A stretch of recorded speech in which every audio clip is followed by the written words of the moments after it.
Last हमारा जो chapter चल रहा था वो था किक स्टार्ट एंड वर्चुअलाइजेशन, जिसमें से कल हमने किक स्टार्ट देखा था। किस तरीके से हम जो है वो एक ऑटोमेटेड इंस्टॉलेशन कर सकते हैं, अनअटेंडेड इंस्टॉलेशन कर सकते हैं। एंड आज जो हम देखने वाले हैं वो यहाँ पर हम वर्चुअलाइजेशन देखेंगे कि लिनक्स के अंदर यानी रेड हैट 9 के अंदर वर्चुअलाइजेशन जो है वो किस तरीके से परफॉर्म की जाती है। अगर हम यहाँ पे सबसे पहले वर्चुअलाइजेशन का मतलब देखें तो वर्चुअलाइजेशन का मतलब क्या होता है। इट इज अ फीचर, ये एक ऐसा फीचर होता है जिसमें आप क्या कर सकते हो, डिवाइड कर सकते हो अपनी एक फिजिकल मशीन को मल्टीपल वर्चुअल मशीन्स के रूप में। यानी कि हमारे पास जैसे लैपटॉप क्या है वो एक है, लेकिन अगर हम वर्चुअलाइजेशन फीचर का यूज करते हैं तो हम एक लैपटॉप को ही एक से ज्यादा लैपटॉप की तरह यूज कर सकते हैं, जिसमें हम अपने हार्डवेयर को वर्चुअलाइज कर सकते हैं। तो यहाँ पे हम क्या लिख सकते हैं, it is a feature that allow a single physical physical machine to be divided into multiple virtual machine। And यहाँ पर आप जितनी भी वर्चुअल मशीन बनाओगे वो सारी के सारी क्या है, वो इंडिपेंडेंटली ऑपरेटिंग सिस्टम को होल्ड कर सकते हैं एंड इंडिपेंडेंटली उस पर सारे के सारे ऑपरेटिंग सिस्टम वर्क कर सकते हैं। मतलब ऐसी कोई डिपेंडेंसी नहीं होगी कि एक वर्चुअल मशीन नहीं चलेगी कि दूसरी नहीं चलेगी, या होस्ट पे ऐसा कोई डिपेंडेंसी हो कि वहां से जब अलाउ करेंगे तो उसके अंदर का जो भी ऑपरेटिंग सिस्टम होगा, जैसे अभी हम यहाँ पर VMware चला रहे हैं उसके अंदर रेड चला रहे हैं, तो यहाँ पर ये रेड हैट मशीन मेरे विंडोज 10 के ऊपर चल रही है, बट मेरे विंडोज 10 से इसका ऐसा कोई कनेक्शन नहीं है कि विंडोज 10 कुछ अलाउ करेगा तब यहाँ फीचर चलेगा। चल उसी पर है ये, ठीक है, ये उसे होल्ड कर रहा है विंडो 10, बट उस पर ऐसा कोई मतलब डिपेंडेंसी नहीं है कि हाँ वहां से फीचर अलाउ होगा तब एक एक फीचर हम यहाँ चलाएंगे। ये पूरा डिपेंडेंट है, बिल्कुल एक जैसे एक आपको अलग ऑपरेटिंग सिस्टम काम कर सकता है उसी तरीके से ये भी यहाँ पर काम कर रहा है। तो यहाँ पर आपकी ईच जो आपकी VM है वो क्या कर सकती है, can run an independent operating system.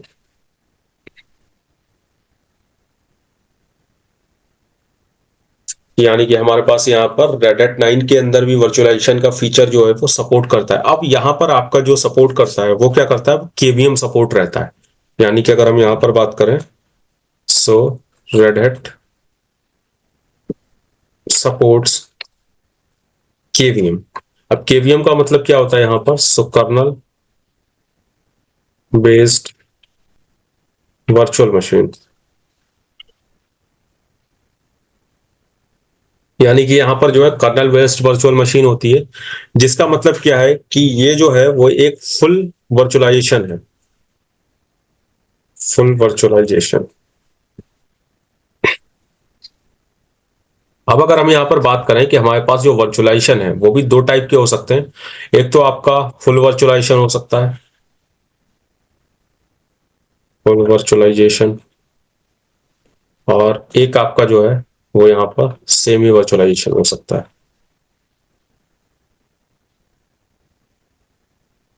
Full virtualisation का मतलब क्या है कि आपका जो हार्डवेयर है, हार्डवेयर मीन्स आपका जो प्रोसेसर है वो वर्चुअलाइजेशन को सपोर्ट करता है।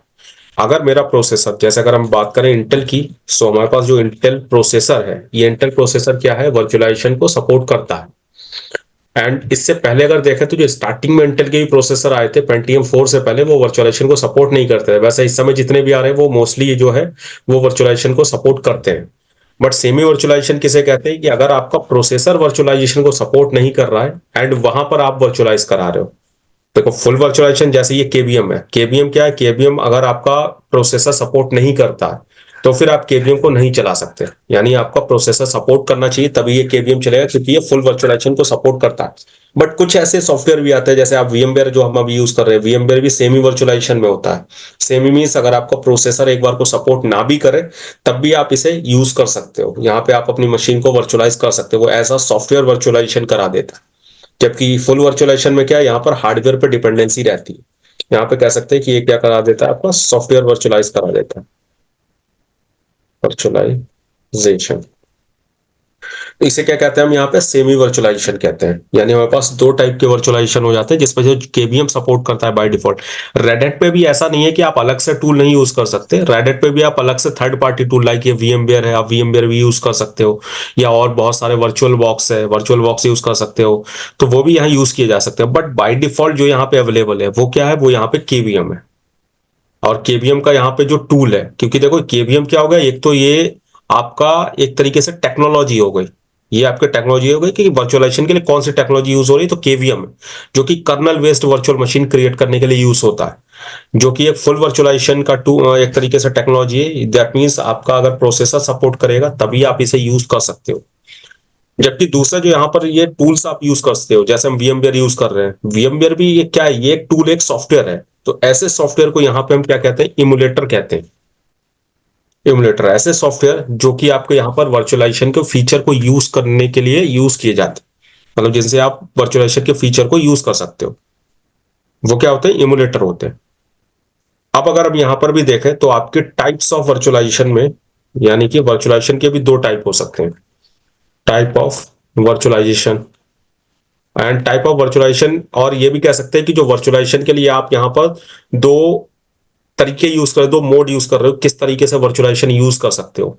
जैसे अभी अगर हम बात करें यहाँ पर कि अभी जो हमने वर्चुअलाइजेशन करा है, जो VMware यूज किया है, वो किस तरीके से यूज किया है कि मेरे पास यहाँ पर जो है, सबसे पहले मेरे पास यहाँ पर क्या था, हार्डवेयर था।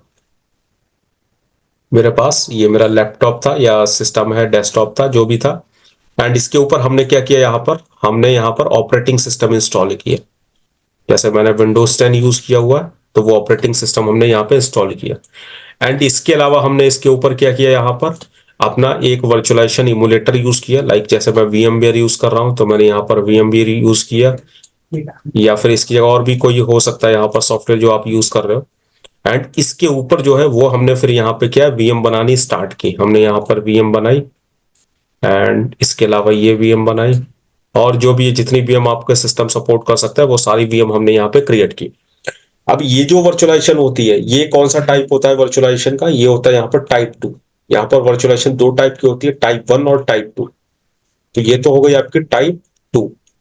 अब टाइप 2 में यहाँ क्या हो रहा है कि आपको वर्चुअलाइजेशन यूज करने के लिए जो है, आपको पहले तो एक बेस ऑपरेटिंग सिस्टम चाहिए, एंड उसके ऊपर भी क्या, एक सॉफ्टवेयर चाहिए।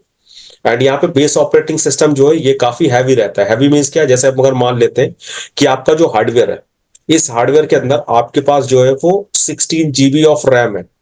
आपके पास इतना रैम अवेलेबल है, 16 GB। एंड आपके पास प्रोसेसर की जो है वो 4 कोर अवेलेबल है।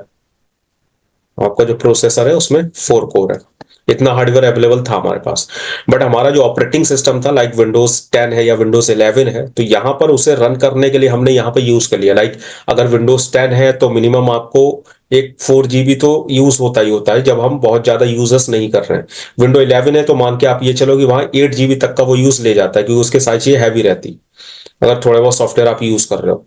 तो अगर मैं विंडो 10 का भी मानूं, तो यहाँ पे मैंने क्या किया, 4 GB तो रैम मेरी यूज में चली गई। मैंने वर्चुअलाइजेशन में यूज नहीं की, मैंने बस सिर्फ उसे होल्ड करने के लिए मैंने यूज की है, क्योंकि मुझे बेस ऑपरेटिंग सिस्टम चाहिए था। एंड एक प्रोसेसर की कोर इसके लिए चली गई। यानी अब जो मेरे पास यहाँ पे बचा हुआ है वो कितना बचा हुआ, 12 GB ऑफ रैम और 3 कोर बची हुई है, जिन पे मैं अपना जो ये VMware है वो मशीन्स क्रिएट करूंगा। अब जबकि हमारे पास दूसरा तरीका क्या हो सकता है, जो टाइप 1 है। टाइप 1 में क्या होता, टाइप 1, टाइप 1 में हमारे पास हार्डवेयर होता है, जैसे हमारे पास लैपटॉप है या डेस्कटॉप है। उस हार्डवेयर के ऊपर हम क्या करते हैं, यहां पर हम डायरेक्ट जो है वर्चुअलाइजेशन के ही ओएस जो आते हैं वो यूज करते हैं। वर्चुअलाइजेशन ही ओएस आते हैं कुछ, जैसे आपने शायद VMware ESXi का नाम सुना हो, हाइपर वी का नाम सुना हो, या फिर ऐसे ही और भी आते हैं, ESI आता है, ESI भी यूज किया जाता है। या फिर इसके अलावा RHB आता है, रेड हैट वर्चुअलाइजेशन।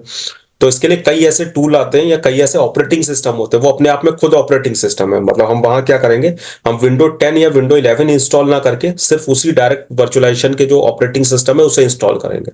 तो यहाँ पे क्या हो गया, आपका वर्चुअलाइजेशन का ओएस हो गया ये। एंड इसके ऊपर आप क्या करोगे, डायरेक्ट अपनी VM बनाओगे। आपकी जो वर्चुअल मशीन है, कोई अलग से सॉफ्टवेयर नहीं चाहिए, डायरेक्ट आप अपनी VM को यहाँ पे यूज कर सकते हैं। अब इससे क्या हुआ, यहां पर भी हमने ऑपरेटिंग सिस्टम यूज किया, बट ये जो ऑपरेटिंग सिस्टम आते हैं वर्चुअलाइजेशन के, वे ये इतने लाइट वेट होते हैं कि आप मान सकते हो कि नॉर्मली जैसे ESXi है, वो 300 से 400 MB के आसपास कंज्यूम करता है। मतलब लगभग अगर आप मान लें तो ये 300 MB में जो है वो ठीक ठाक चलता है, इतना ही कंज्यूम करता है। ज्यादा से ज्यादा मान ले तो 500 MB, बहुत ज्यादा। एंड आप कोर की बात करोगे तो ये आपका 0.5 भी कोर नहीं लेता, उससे भी कम लेता है, 0.25 लेता है। ये मान सकते हैं कि यानी आपकी एक कोर का जो है 1/4 पार्ट जो है वो सिर्फ यूज कर रहा है यहाँ पे। तो हम कह सकते हैं कि लगभग 0.5 भी अगर मान लें कि हाफ कोर भी ले रहा है बस। बाकी सारा क्या हार्डवेयर बचा हुआ है वो आप अपनी VM में यूज कर सकते हैं। तो ये आते हैं टाइप 1 में, जो बड़े लेवल पे वर्चुअलाइजेशन चलती है, मशीन्स यूज होती हैं, वहां पे ये टाइप 1 के यूज किए जाते हैं। हम लोग जो यूज कर रहे हैं वो टाइप 2, क्योंकि टाइप 1 जो है वो पेड रहते हैं, वो नॉर्मली फ्री भी नहीं रहते हैं। और फिर दूसरा क्या है, हम लोग जो है सिर्फ वर्चुअलाइजेशन नहीं करा रहे, हमें और भी काम करने होते हैं। जैसे हम विंडो 10 है, हमें और भी बहुत सारी चीजें यूज करनी है, तो उसके लिए फिर हमारे लिए वो सफिशिएंट नहीं होगा। बट हाँ, जिसे सिर्फ सर्वर पे वर्चुअलाइजेशन करनी है, वर्चुअलाइजेशन का सर्वर बनाया हुआ है उन्होंने, तो वहां पे वो क्या करते हैं, वो इन्हीं ऑपरेटिंग सिस्टम का यूज करते हैं।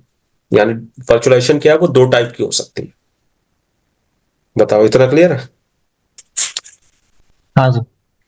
ठीक है। इसके बाद देखो क्या करेंगे हम अपने लिनक्स सिस्टम, यानी इस सिस्टम मशीन के अंदर क्या करेंगे, हम यहाँ पर जो है वो जो टूल यूज करने वाले हैं, तो KVM, तो यहाँ पर क्या इसकी टेक्नोलॉजी यूज होती है। अब KVM में जो टूल है यहाँ पर उसका नाम होता है QEMU। ये ये टूल आपको जो है बाय डिफॉल्ट यहाँ पर आप यूज कर सकते हो, जो रेडिट की साइट से ही लॉन्च किया गया है, थर्ड पार्टी नहीं है, रेडिट का खुद का टूल है, जिसे हम यहाँ पे आज इंस्टॉल करेंगे, उसके अंदर मशीन को क्रिएट करके देखेंगे। तो इसके लिए फिर एक काम करते हैं, ये सारी ड्राइंग हटा देते हैं। और सबसे पहले देखो यहाँ पर जब भी आप वर्चुअलाइजेशन करोगे तो आपको क्या क्या चीजें जो है वो चेक करनी है, वो सबसे पहले हम यहाँ पे समझ लेते हैं। तो सबसे पहले तो आपको यहाँ देखना है कि आपका जो वर्चुअलाइजेशन है वो यहाँ पर इनेबल है या नहीं है, मतलब आपका जो फुल वर्चुअलाइजेशन है वो इसे सपोर्ट करता है या नहीं करता है। तो उसके लिए हम यहाँ क्या करेंगे, फुल वर्चुअलाइजेशन कुछ मतलब वर्चुअलाइजेशन को चेक करने के लिए, क्योंकि आप रियल केस में क्या देख सकते हो, आप अपने सिस्टम के बायोस में जाके, जैसे मेरा लैपटॉप है या आपका लैपटॉप है, तो आप अपने बायोस में जाके और वहां चेक कर सकते हो कि वर्चुअलाइजेशन का वहां ऑप्शन दे रखा है या नहीं दे रखा है। मोस्ट ऑफ द PC के अंदर दे रखा होता है, बट कुछ अभी भी ऐसे लैपटॉप आते हैं जिनमें नहीं भी दिया होता है। तो वहां पे अगर दे रखा है तो हम उसे इनेबल कर लेंगे। तो अभी मैं यहाँ क्या करूंगा, मैं यहाँ पर चेक करूंगा ग्रैप स्पेस -IE, एंड मैं यहां पर चेक करूंगा एक टर्म, क्या चेक करूंगा इसमें, SVM एंड BMX। ये फ्लैग होते हैं कुछ, जो भी अगर हमारे सामने शो होगा तो वहां दिखेंगे। तो ये फ्लैग अगर सारे शो हो रहे हैं दैट मीन्स हमारा सपोर्ट है, और अगर नहीं शो हो रहे हैं तो दैट मीन्स हमारा सपोर्ट नहीं है। एंड इसके लिए यहाँ पे फाइल होती है प्रॉक और CPU, यानी CPU का ही ये फीचर होता है, तो उसमें ये हमें चेक करना है। तो मैं जैसे ही यहाँ एंटर करूंगा तो अभी मुझे कुछ भी शो नहीं हो रहा है, क्योंकि ये मेरी मशीन में अगर मैं देखूं तो मेरे लैपटॉप में सपोर्ट नहीं करता है, क्योंकि मेरा लैपटॉप जो है वो सेमी वर्चुअलाइजेशन सपोर्ट करता है, फुल वर्चुअलाइजेशन नहीं करता है। बट हम क्या कर सकते हैं, यहाँ पर हमारे पास क्योंकि VMware है, तो VMware में हम मशीन क्रिएट कर रहे हैं, तो VMware में इस चीज को इनेबल कर सकते हैं। तो उसे कैसे करेंगे, तो इसके लिए पहला तो आपको क्या अपनी मशीन को ऑफ करना पड़ेगा। तो मैं अपनी इस मशीन को पहले ऑफ कर देता हूँ, पावर ऑफ। और पावर ऑफ करने के बाद इसे एडिट करेंगे, edit virtual machine setting. And यहाँ पे मेरे पास जब मैं प्रोसेसर पे क्लिक करूंगा, सो यहाँ पे ये कुछ फीचर आ रहे हैं नीचे, वर्चुअलाइजेशन इंजन करके।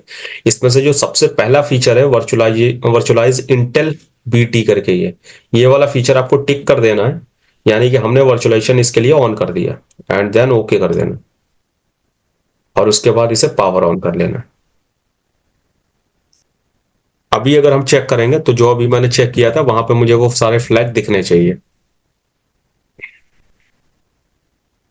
तो हमें एक ये भी चीज ध्यान रखनी है, जब भी हम कोई लैपटॉप या सिस्टम परचेस करें, अगर आपको वर्चुअलाइजेशन का काम रहता है तो, या फिर आपको ऐसा कुछ सर्वर सेटअप करना है, कुछ भी करना है, तो वहां पर आप पहले ये चीज चेक करोगे कि हमें वर्चुअलाइजेशन सपोर्ट है या फिर नहीं। तो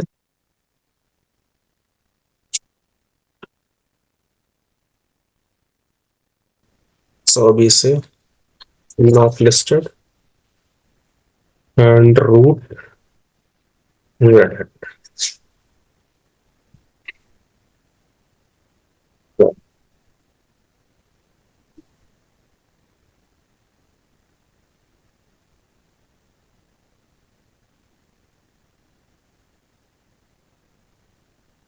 ठीक है, सो अभी मैं यहाँ पे सेम कमांड चलाता हूँ, grep space hyphen and svm and vmx proc cpu info। तो अभी देखो मेरे सामने ये सारे फ्लैग्स आ रहे हैं, vmx ये मतलब फ्लैग्स मीन्स क्या है? वैसे हमें इनमें कुछ नहीं करना, बट हाँ ये फ्लैग्स हमें बता रहे हैं कि वर्चुअलाइजेशन काम कर रहा है। ठीक, दूसरा इसके अलावा हम क्या कर सकते हैं, यहाँ पर एक हमें यहाँ पर एक टूल भी होता है जो ये बता देगा चेक करके कि सारी चीजें जो आपको चाहिए वर्चुअल मशीन बनाने के लिए वो सपोर्टेड है या नहीं है, यानी सारे टेस्ट में आप पास हो रहे हो या फिर नहीं हो रहे हो। लेकिन उस टूल को इंस्टॉल करने से पहले मैं एक काम यहाँ पे और स्टार्ट कर देता हूँ, क्योंकि अभी जब हम इंस्टॉलेशन स्टार्ट करेंगे तो वहां पे हमारे पास कोई ना कोई आईएसओ फाइल होनी चाहिए। तो मैं उसे डाउनलोडिंग पे लगा देता हूँ, क्योंकि डाउनलोडिंग में यहाँ पे टाइम लगेगा थोड़ा सा, तो वो मैं यहाँ लगा देता हूँ एंड उसके बाद हम कमांड चलाते हैं, तो जिससे हम थोड़ा सा टाइम यहाँ पर तब तक वो बैकग्राउंड में डाउनलोड होता रहेगा। सो हम यहाँ पर, क्योंकि हमारे पास हम सिस्टम के अंदर वर्चुअल मशीन के अंदर वर्चुअल मशीन बना रहे हैं, बहुत ज्यादा हार्डवेयर मेरे सिस्टम के अंदर अवेलेबल नहीं है, इसलिए मैं यहाँ पर विंडोज 7 डाउनलोड करूंगा जो कि थोड़ी लाइट वेट रहेगी मेरे लिए। विंडोज 7,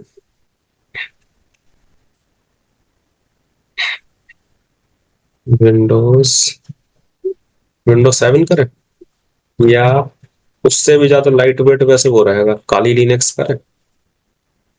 काली वाली। काली लिनक्स करते हैं, क्योंकि विंडो हैवी रहती है। गेट काली,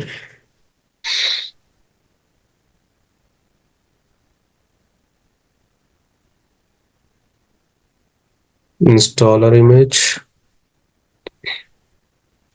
एंड यहाँ पे 64 बिट की है इंस्टॉलर इमेज, यहाँ से डाउनलोड कर लो, 4 GB की है। Save, okay. ठीक, तो डाउनलोडिंग स्टार्ट हो गई, इसे होने देते हैं। चलो ठीक स्पीड आ रही है, मतलब 1200 MBPS के आसपास आ रही है मेरे पास, ओके। ठीक है, अभी हम क्या करते हैं यहाँ पर, एक तो हमने क्या चेक किया अपने सिस्टम में, चेक किया कि वर्चुअलाइजेशन का फीचर इनेबल है या नहीं है, जो हमें फ्लैग से पता लग गया।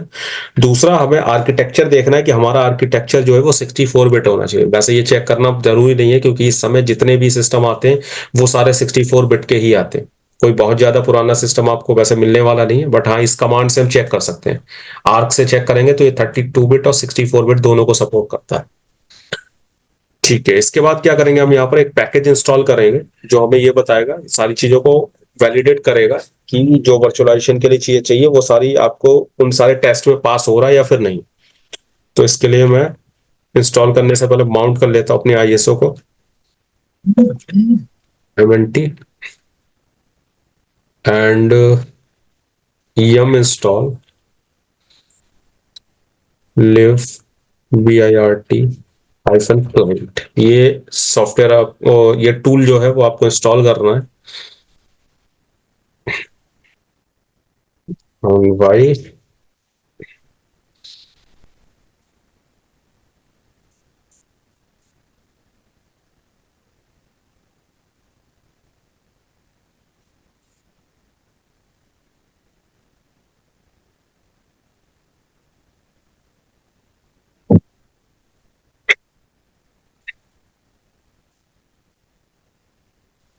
ठीक है, ये इंस्टॉल होने के बाद अब हम इससे कैसे चेक कर सकते हैं, तो BIRT hyphen host hyphen validate ये कमांड चलाएंगे और इस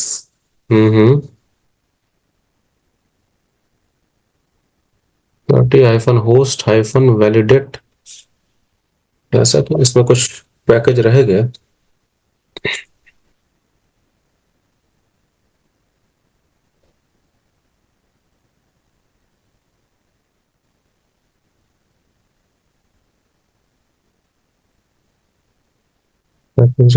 डिसअपियर्ड, अभी आ रहा है देखो। ठीक है, जब ये कमांड हम चलाएंगे तो इससे हमें क्या है, यहाँ पर देखो सारी चीजें पास हो रही है मेरे, ये सारी, इनमें बस वार्निंग आ रही है। तो वार्निंग से हमें ऐसा कोई नहीं, फिर भी ये पास है, मतलब फेल नहीं हो रहा है। बस वार्निंग दे रहा है हमें डिवाइस असाइनमेंट के लिए, जो कि ये इस क्या बोलते हैं केवीएम फीचर है, उस केवीएम के लिए ये बायोस का। तो ऐसा कोई इशू नहीं है हमें, बाकी सारी चीजें हमारी यहाँ पर पास है। ठीक है, अब हम क्या करेंगे यहाँ पर, अब हमें जो ये केमू केवीएम है उसे यूज करने के लिए हम कौन कौन से सॉफ्टवेयर या कौन कौन से पैकेज हमें इंस्टॉल करने पड़ेंगे वो देखते हैं। तो इसके लिए देखो, सबसे पहला तो अभी तो हमने वेरीफाई किया था कि हमारी मशीन जो है वो यूज कर सकती है इन सारी चीजों को या फिर नहीं। अब हम क्या करते हैं, अब हम यहाँ पे यूज करना स्टार्ट करते हैं। तो सबसे पहले तो हमें कुछ यहाँ पर पैकेज इंस्टॉल करने हैं, yum space install space lib V I R T, और यहाँ पे लगा दो ये ये सारे पैकेज, प्लस आपको एक कौन सा चाहिए, जो हमें ये केवीएम था, ये टूल चाहिए हमें स्पेस, और हमें क्या चाहिए, हमें V I R T manager चाहिए। क्योंकि यहाँ पर टूल तो क्या है, वो आपका ये केमू केवीएम है, बट उसे यूज करने के लिए जो इंटरफेस प्रोवाइड होगा वो इंटरफेस कौन देगा, यहाँ पर V I R T manager देगा। जैसे विंडो में भी शायद आपने यूज किया हो, हाइपर वी का जो होता है वो फीचर होता है, बट उसे यूज करने के लिए वर्चुअल मैनेजर यूज होता है, हाइपर वी मैनेजर जिसे कहते हैं वहां पे। उसी तरीके से ये मैनेजर है जहां पे हम अपनी मशीन क्रिएट कर सकते हैं। तो ये तीनों चीजें हम यहाँ इंस्टॉल करेंगे, and just Y press.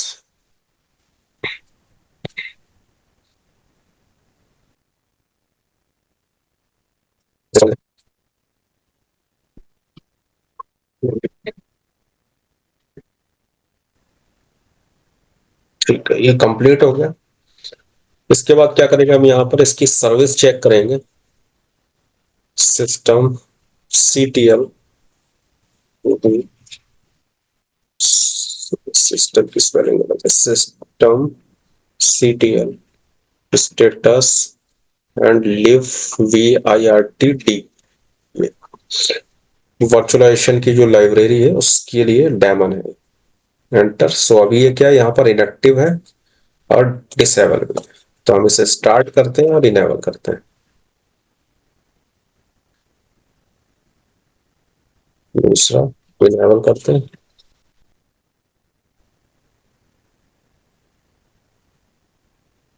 Enable भी होगी। अभी चेक करें, सो एक्टिव रनिंग है। ठीक है, तो इतना करने के बाद अब आपको क्या करना है, जब भी इस मशीन को आपको यूज करना है तो आपको यहाँ लिखना है VIRT-मैनेजर, एंटर कर देना। तो यहाँ से आपको ये वर्चुअल मैनेजर स्टार्ट हो जाएगा, या फिर आप इसे यहाँ एक्टिविटीज में जाके भी सर्च कर सकते हो, यहाँ भी मिल जाएगा ये VIRT-मैनेजर, ये वर्चुअल मशीन, यहाँ से भी कर सकते हो। ठीक है, इसके ऑन होने के बाद यहाँ से हाँ तब हमें फाइल में जाना है, new virtual machine. New virtual machine पे क्लिक करेंगे तो कुछ इस तरीके से आपको प्रॉम्प्ट मिलेगा, जहां आप हम क्या करने वाले, लोकल इंस्टॉल करने वाले ISO फाइल से। सो फॉरवर्ड कर दो, देन ISO सेलेक्ट करनी है। तो ISO मेरी आई थिंक अभी डाउनलोड हुई नहीं हुई, थोड़ी सी रह गई है। तो ISO इसे डाउनलोड होने देते हैं, देन इसके आगे चलते हैं। तो मेरे पास जो है वो खाली लिनक्स की ISO डाउनलोड हो चुकी है, ट्राई करते हैं हम इसे इंस्टॉल करने का। सो VIRT मैनेजर यानी वर्चुअल मशीन मैनेजर में हम आ चुके हैं, फाइल में जाएंगे, then new virtual machine, then यहाँ पे local install media, and then forward, and here we have to choose ISO. So just click on this browse option and then browse local, and then Kali Linux 2023. Just select this ISO and then open, and select करने के बाद यहाँ पे या तो automatically detect कर लेगा, आप फॉरवर्ड करो, नहीं डिटेक्ट कर पा रहा है अगर ये, तो आप ये टिक हटा दो, और फिर यहाँ पे हम चेक करते हैं किस नाम से, यहाँ पर काली लिनक्स के नाम से है नहीं, फिर डेबियन नाम से, डेबियन नाम से अवेलेबल है ये। डेबियन कौन सा आता है, डेबियन और कौन सा आता है, आदर्श लिनक्स, कर्नल तो डेबियन से ही करना पड़ेगा क्योंकि कुछ ऑपरेटिंग सिस्टम के यहाँ से नहीं उठाता है। तो लेटेस्ट में हमारी आईएसओ है, तो लेटेस्ट में जो भी डेबियन दिखे वो इस चूज कर लो। डेबियन 11 चूज कर लेते।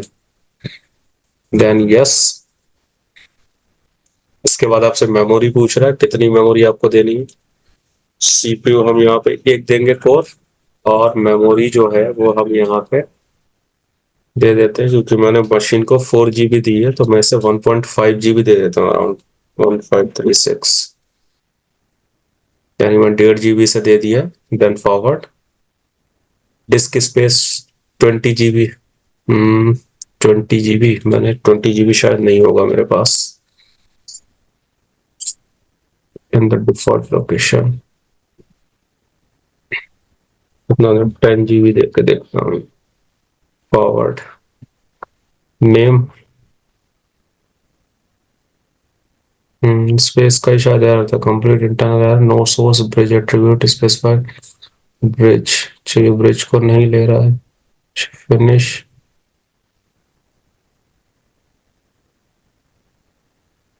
ठीक है, क्योंकि यहाँ पर ग्राफिकल इंस्टॉल।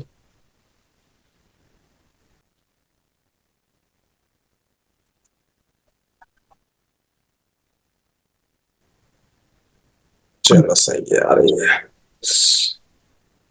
ठीक, इस तरीके से देखो आएगा जब हम ग्राफिकल इंस्टॉल यूज करेंगे। फिर आपसे लैंग्वेज पूछ रहा है आपको कौन सी सिलेक्ट करनी है, तो इंग्लिश हमने सेलेक्ट की है।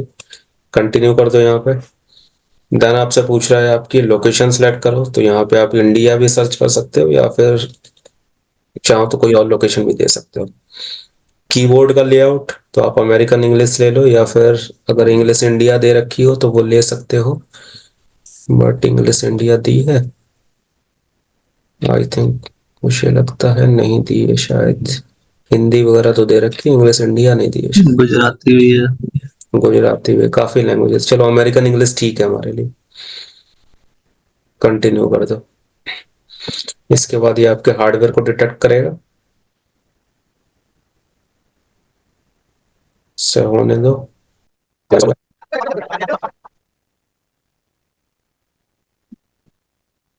फिर किसका तो होस्ट नेम आ रहा है, तो हम चाहे तो चेंज भी कर सकते हैं या काली भी रख सकते हैं, तो मैं इसे ऐसा ही रहने देता हूँ।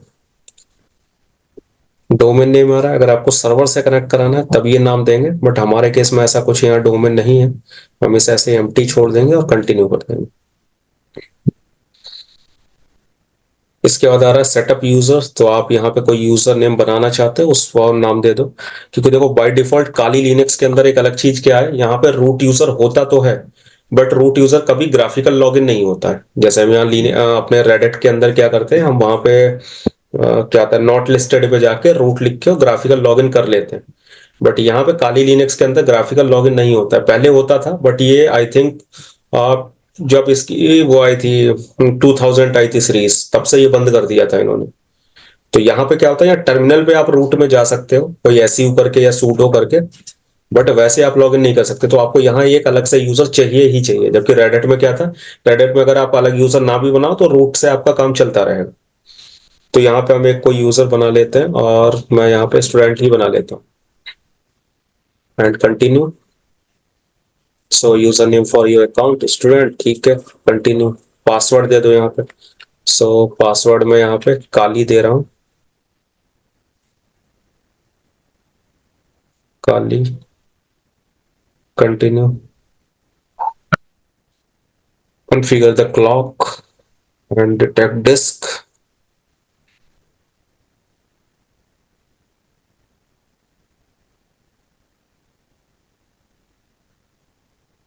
ठीक है, अभी यहाँ पे देखो पार्टीशन बनाने के लिए आया है।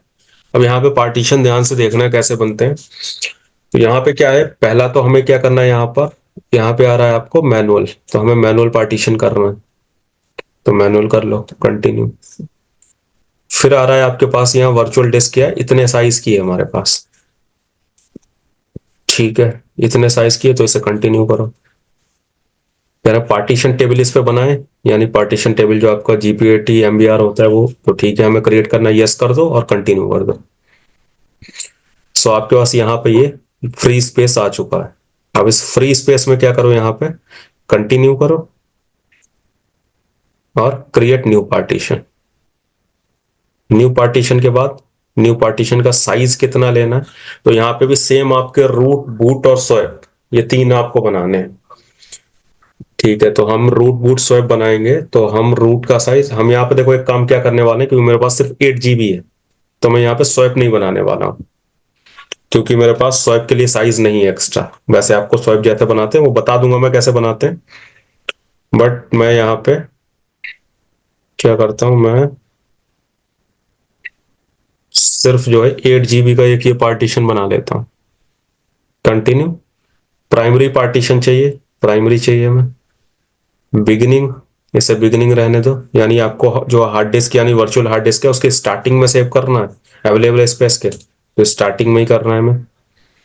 इसके बाद यहाँ पे आ रहा है माउंट पॉइंट, तो यहाँ देखो वैसे तो बाय डिफॉल्ट उठा लिया इसने रूट, नहीं उठाया हो वैसे उठा लेता है, तो हम यहाँ पे डबल क्लिक करके यहाँ जाके ये आ रहे हैं आपके सारे रूट, बूट, होम, टीएमपी, ये जो आपको रेडिट में आते थे वही सेम चीज है, तो ये रूट, कंटिन्यू। एंड इसके बाद यहाँ पे done setting up the partition, continue. एक पार्टीशन बन गया 8 GB का स्लैश। 590 MB फ्री है, सो यहाँ पे free space, continue, create new partition, और सेम यहाँ पे हम 500 MB का बूट बनाएंगे, सो 500 MB ले लेते हैं।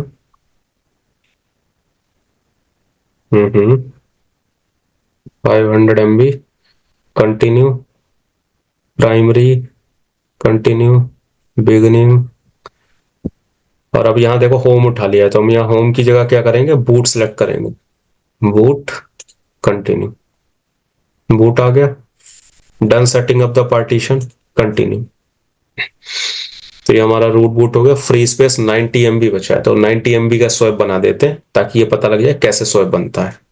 तो यहाँ continue, create new partition, 90 MB ये भी कंप्लीट रहने देते हैं, कंटिन्यू, प्राइमरी। और जब यहां पर आएंगे तो यहां देखो क्या करना है आपको, जो फर्स्ट वाला आ रहा है यूज एस, इसी पे डबल क्लिक करना है और यहां जाके स्वैप ले लेना है, स्वैप एरिया, कंटिन्यू। तो अब ये एज अ स्वैप यूज होगी यहाँ पे। Done setting of the partition, continue. ये रूट बूट स्वैप हमारे 3 पार्टीशन बन गए जैसे हम विंडो में बनाते थे। Then finish partition and write changes to disk, continue. Then write the changes to disk, yes, continue, and then installing the base system। ठीक है, इसकी इंस्टॉलिंग चलने दो। अब इसमें और भी कई ऑप्शन आएंगे।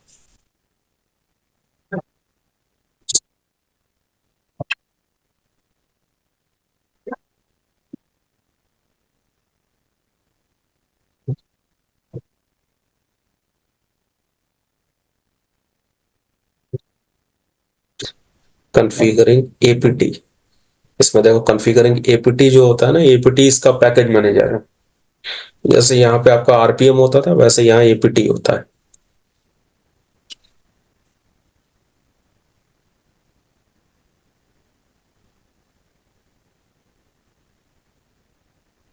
इसके बाद देखो यहाँ पर ये आ रहे हैं सॉफ्टवेयर सिलेक्शन, जैसे वहां पे आते थे ना सर्वर विद GUI इस तरीके से, सो यहाँ पे क्या है, डेस्कटॉप इन्वायरमेंट ये सारे रहने दो। अब यहाँ पे क्या दे रहा है कि बाय डिफॉल्ट जो इसका डेस्कटॉप इन्वायरमेंट है वो क्या है, XFCE है। जीनोम भी हम यूज कर सकते हैं, जैसे रेड हैट में जीनोम यूज होता था, जो डिस्प्ले मैनेजर था वो, उसी तरीके से यहाँ भी दे रखा है। अगर हम ये चाहें तो सारे भी सिलेक्ट कर सकते हैं। अगर हम ये सारे सिलेक्ट कर लेते हैं तो क्या होगा, हमें वहां पे ये ऑप्शन रहेगा कि हम इनमें से कोई भी स्विच कर सकते हैं, जिसमें हमें जो उसका इंटरफेस है वो थोड़ा सा चेंज होके मिल सकता है, तो हम वो भी कर सकते हैं। तो अभी मैं इसे कंटिन्यू कर देता हूँ। तो अभी इसमें कुछ और सॉफ्टवेयर इंस्टॉल होंगे, थोड़ा सा टाइम और लेगा ये। इतने पैकेज हैं अभी इसमें, 3265, वाओ।